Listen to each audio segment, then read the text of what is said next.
Alright guys, this is William from YouTube and today's episode is entitled The Rise in Gun Crime is Because I Use Serve to Buy Guns for My Turf. Now, Toronto police cover Toronto and GTA. They've noticed an upward trend in gun violence. Now, some informants are telling them that the reason why there's a rise in gun crime is because of the stimulus check that has been given out by the Canadian government.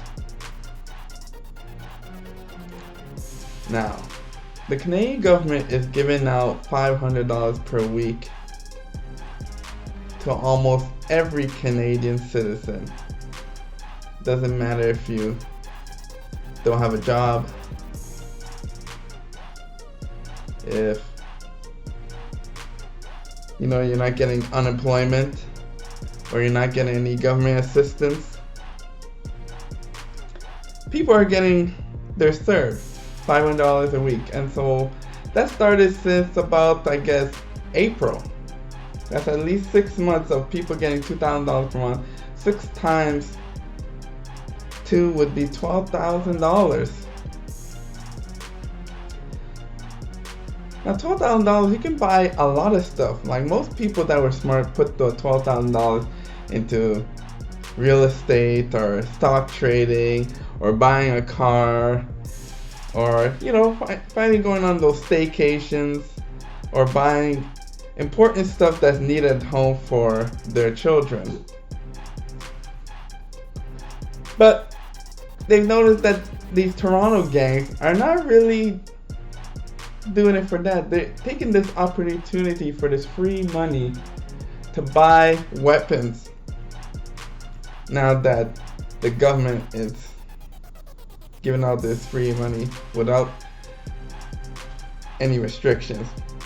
Now, if you look at the American brothers and sisters down south, their serve was only one stimulus check for $1,200, and that's for the last 6 months. So that means if you weren't working, that means you can't get unemployment, and you wouldn't get their stimulus check either.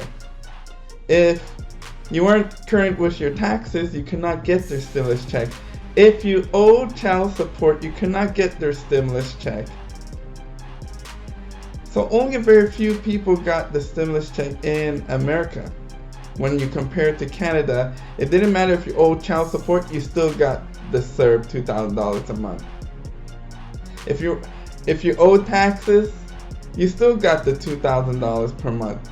If you weren't working before the pandemic, you still got $2,000 a month with the Canadian government. So with all this free money laying around, you can see how all these gang members now can easily get a gangster startup kit to buy guns and weapons and ammunition, magazine and storage. Now they say the price of guns on the street here in Toronto GTA is $500. So that could be at least 4 guns per month of dirty guns, of course. These are smuggled from America, brought up to Canada, that are bought by these gangsters. So every week, these gangsters, one gangster could have 4 dirty guns to go and do crime. Now the numbers don't lie. They've noticed that with the crime, usually 12 to 20 gun shells are found at the crime scene, but now they are seeing double that amount, 30 to 40 gun shells found at crime sites.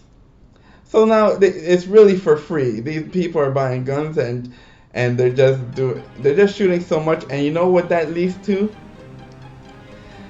Innocent bystanders are getting shot because now they're just being riddled with bullets. They're just spraying these people that they're going after. Instead of just shooting a couple of shots, they're just spraying them with bullets now because they know they can get it for cheap and for free, pretty much. Now you notice that there's a lot of gun violence written in the newspaper. Like if we look at Tyrone Noseworthy AKA 4400. I don't know what that stands for, but I'm sure the meaning behind it. And also Dimarjio Jenkins AKA Houdini, who is just the latest gangster that got killed. And did you know that when he got killed, these opposing gang members went to the funeral, because now you know they got free guns and bullets. They went over there and decided to do some more drive-by shootings and spraying bullets. So it's because of these reasons that when they're getting this free money from the government, at least $2,000 per month, this is the reason why there's a rise in gun crime. And I don't know which criminals are admitting that they're taking their CERB money to buy these bullets or what these informers, but that's gotta be really silly for them to do. But maybe it could have been one gang snitching on another gang, saying that the reason why they got so much firepower is because they're using a CERB. So the Canadian government really needs to make some restrictions on who gets CERB. Like, if you're not working before the pandemic, then you weren't gonna work after the pandemic. So why are you getting the $500 per week CERB money? There should be a restriction for that. There should be another restriction, like who is causing all these crimes? These criminals, if they get caught, they really should be stopped from getting the CERB money. Anyways, guys, if you guys have any discussion, make sure you like, share, and subscribe. If you got any comments, leave them below. This is William from YouTube. Bye-bye.